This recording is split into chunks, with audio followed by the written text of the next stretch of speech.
Sir Ruel, magandang hapon po. Yung asawa po, ano po pangalan niya, sir? Colin Duan Perez Datig po. Dating. Ilang taon na siya, sir? 29 po, sir. Ilang years na kayo, sir, kasal? Mula nung 2021, sir. More than mga 5. Opo, kasi yung anak po namin 4 years old. 4 years old. Yung anak ninyo. Opo. Okay. And ito, sir, nireklamo mo, sir, nga nabuntis siya ulit, di ba, sir? Opo, nabuntis po siya, sir. Kailan siya, sir, nanganak? December 9 po, sir. Ito lang. Last Opo. year lang. Last year, December Last year, 9. sir, opo. Sa bahay po siya nanganak, sir. Saan Sa bahay? CR. Sa bahay doon sa Tondo. Bahay ninyo. Opo, yung... So, basically, sir, saan po ba siya ngayon nakatira, sir, sa inyo pa rin? Actually po, sir, pinalaya siya dun sa bahay nila. Bali 1 month. Pumupunta-punta lang siya dun sa anak namin. Pero, nakiusap siya sa nanay niya, bumalik ulit. Parang, pinayagan siya ng nanay niya. Ngayon, nandun siya, bumalik para alagaan yung anak namin. Kaso, 2 weeks po, nawala na siya ulit. Parang 2 linggo na po siyang wala. Kaya ang ginawa ko po, yung anak namin, inuwi ko na lang dun sa amin. Sa inyo. Okay. So, nung kasal kayo, sir, no, bago po yung insidente nga medyo nagduda ka sa kanya. Nagduda ka ba, sir, kung anak mo yan, yung December 9 nga pinanganak? Hindi po ako nagduda, sir. Na talaga, alam ko talaga hindi po sa akin, sir. Hindi sa inyo. Pero, sir, for the duration ng 2025, sir, never ba kayo nagsama sa isang bahay? Or magkasama pa rin kayo sa bahay, sir? Nung time na yun, sir, ng 2021, 22, 23, magkasama kami sa bahay niyan. Okay. Yung 24 kasi, hindi niya kasi nagagampanin yung part niya, sir. Kasi may mga sharing kami sa bahay, sir. Okay. Kasi nalulong siya sa sugal, sir. Yung part niya, na kanya, bayarin sa kuryente. May trabaho po ba si Mrs.? May trabaho siya, sir. Ano sa trabaho niya? Sa ngayon, sir, sa siya, sir. Yung nagsusupply siya ng mga kakanin sa mga SNR daw. So, 2024, sir, pero isang bahay lang kayo, sir? Yung 2024, sir, nagpa siya na akong, umalis na lang dun sa kanila. Kasi nga po, nababangon po ako sa utang. Sabi, sir, kasal kayo, mag-asawa kayo, minsan Opo, sir. umuwi sa inyo, minsan dun sa, niya, okay. Paano, sir, nabuntis si Mrs. nyo? Inamin niya, sir, sabi niya mga March daw eh. Yun yung sinabi niya, mga March nangyari daw. Alam mong kailangan ako ni Tiven, kailangan tayo ni Tiven, nagkamali ako ng sobra na nabuntis ako ng iba. Pero kahit kailan hindi ko tatalikuran pagiging magulang ko kay Tiven, alam mo yan. Teven. Okay, yan po, sir, yung, kailan niya, sir, inamin yan, sir, sa'yo? Yung, sir, yung kinabukasan yan, sir eh. Mga December. Kasi mga pangalawang araw kasi nagmamakaawa siya, sir eh. Kasi Okay. At least dyan, klaro tayo, no? Nga, mismo na sa nanay, sa babae na nanggaling, no? Na nabuntis siya ng iba. May hinala ka ba, sir, kung sino or kung may ng lalaki po ba siya? Wala pong, hindi ko kilala yung lalaki, sir, pero sinabi naman niya yung lalaki. Okay. And saan na doon nakilala? Wala yung sinabi. Dati niyang katrabaho daw, sir. Yun ang pagkakasabi niya sa akin, sir. So, before natin siya, sir, kausapin, no, si Ma'am Colleen, ano po ba yung balak mo dito sa kanya, sir? Anong gusto mo mangyari dito? Para at least malaman natin, sir, kung anong ibigay namin advice, sir, kasuhan mo ba siya or ano? Kasi, sir, ang gusto ko po kasi, sir, makuha ko po yung full custody ng anak ko. Okay. Kung ayaw niyang makulong, ibigay niya sa akin yung full custody ng anak po. Tas, kasi may awa rin po ako sa anak niya eh, babae. Kung gusto niyang maalagaan. Okay. Sige. Magandang hapon po sa inyo, Ma'am Colleen. Currently po ba, ma'am, ano po yung trabaho ninyo? Account manager po. Account manager. Okay. So, inamin niyo po, ma'am, nga nabuntis kayo recently, no, itong December lang, na nanganak kayo and hindi po si Sir Ruel yung tatay. Apo. Okay. So, sino po ba yung nakabuntis sa inyo, ma'am? Yung dati ko pong katrabaho po. Dati yung workmate. Okay. So, basically, ma'am, for the duration po ba, ma'am, nakasal kayo ni Sir Ruel ng for 5 years ba? Mga almost 5 years, ma'am. Nagre-relasyon ka po ba sa iba? Hindi po. Hindi po. So, paano ka nabuntis? Nabuntis po talaga ako lang nung time na nagpunta kami nun sa bahay ng ka-work ko po. Okay, so bali, ano siya sabi, yung one night stand, gano'n, nabuntis na bigla. Kung itong lalaki na to, kung sino man yan, is like, karelasyon mo na siya medyo matagal. Hindi po. Hindi. So parang one night. One night stand nga lang kayo. Opo. Okay. So dahil po, ma'am, sa one night stand ninyo, no, sa isang gabi mong pagkaligaya, no, medyo nagka-problema, no, medyo lifetime mo siguro to harapin na problema. Kasi ganito po mangyari yan, Ma'am Colleen. Pero matagal na po kaming hiwalay. Sino po? Alam niya po yan.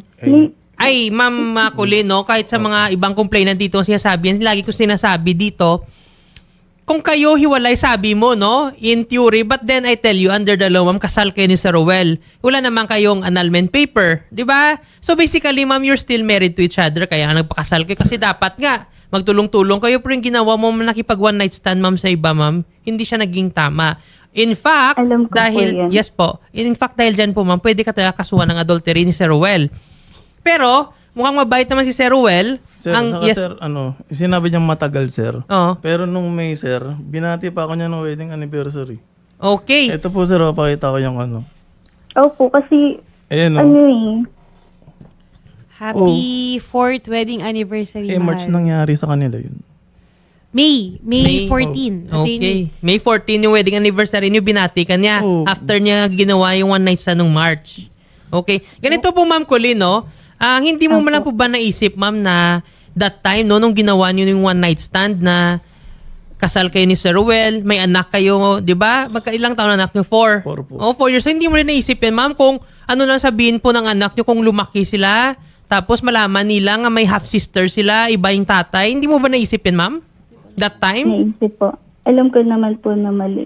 Alam niyo mali at pinilit niyo pa rin, ma'am, yung mali. Like, tinuloy niyo kasi, ma'am, kung hindi mo tinuloy yan, ma'am, kung nag-resist ka po ng worldly pleasures or temptation, ma'am, hindi sana nabuo yung isa pang anak. Ay, po.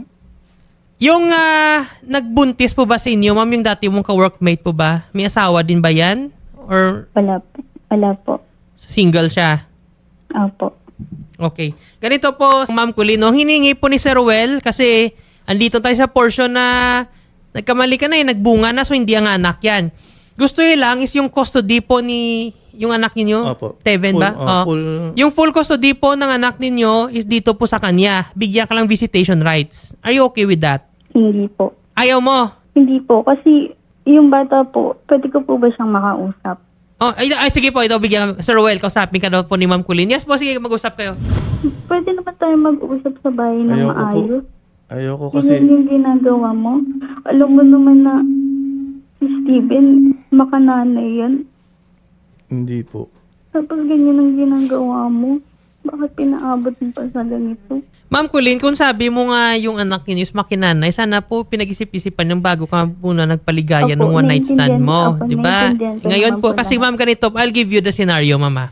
Ayaw mo ibigay po yung custody kay Sir Rowell.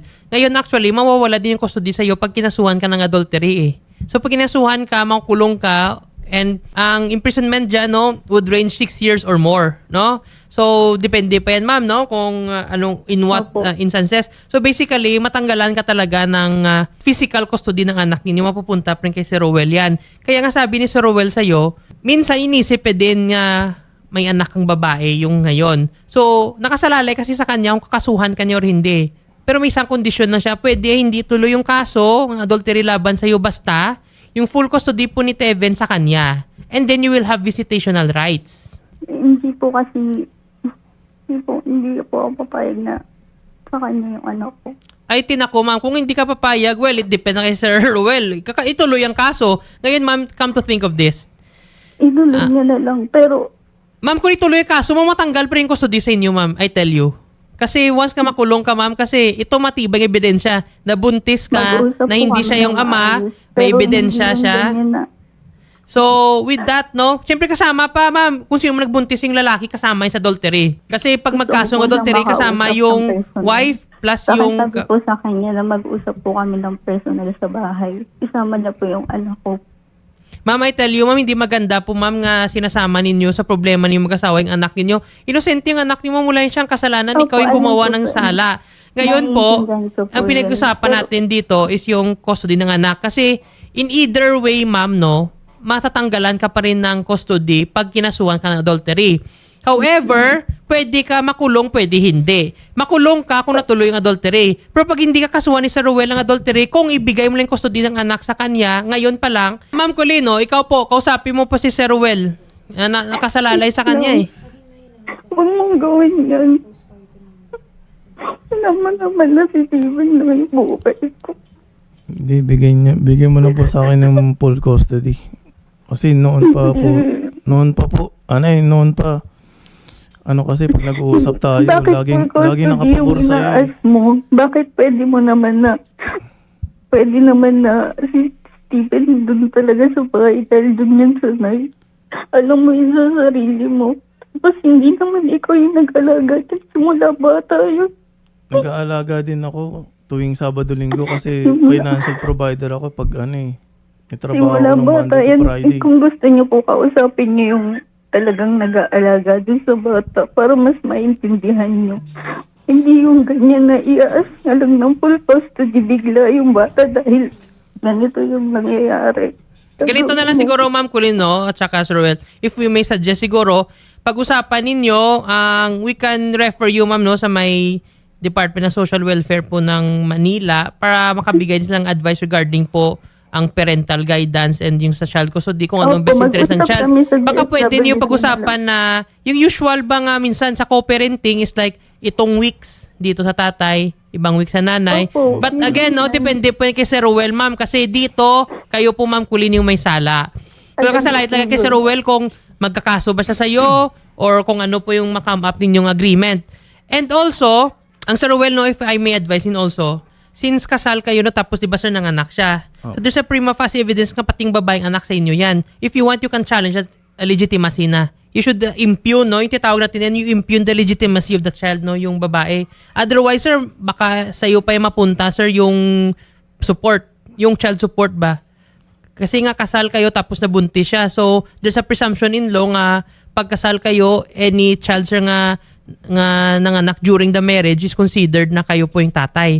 So the only way sir nga i-refute mo yan is to file you impugn the legitimacy of the child sir. I-petition mo yan sir para hindi na ikaw sir maging obligado sa bagong anak niya nga babae. Hindi ka Ganun. naman po ipapa-obliga sa Ma'am Colleen, bibigyan din po namin kayo ng chance. Wag po kayo mag-alala. Bibigyan naman din po namin kayo ng chance na makapag-usap ni Sir Ruel off-air no, para mapag-usapan po yung doon sa bata. Makapag-usap po kayo yung regarding po dun sa anak po ninyo na 4-year-old. Hello po Ma'am Julie, magandang hapon po. Ma'am Julie, siguro po ma'am no, i-refer na lang po namin to ma'am ang case po ni Sir Ruel at Ma'am Colleen. Baka po ma'am pwede niyo po sila mabigyan po ng parental advice and paano po yung paano nila i-manage yung sa co-parenting regarding sa anak nila for the best interest po ng anak nila. Ang pag-uusapan po natin ngayon, yung tungkol po doon sa 4-year-old nilang anak. Yes po, So, yes po ma'am. Based sa family code natin, pagka ang bata ay below 7 years old or 6 years old, automatic ang custody niyan. Kung hindi, kasi hindi sila kasal pala sila, so meron silang joint authority and responsibility sa bata. Okay. So siguro yun po ang pag-uusapan namin. Una, mag-set kami ng case conference, Okay. silang dalawa. Tapos magkakanda kami ng home visitation. Ititingnan namin yung safety ng bata, yung kanyang kung okay, safe ba siya doon sa bahay sa mother o sa tatay.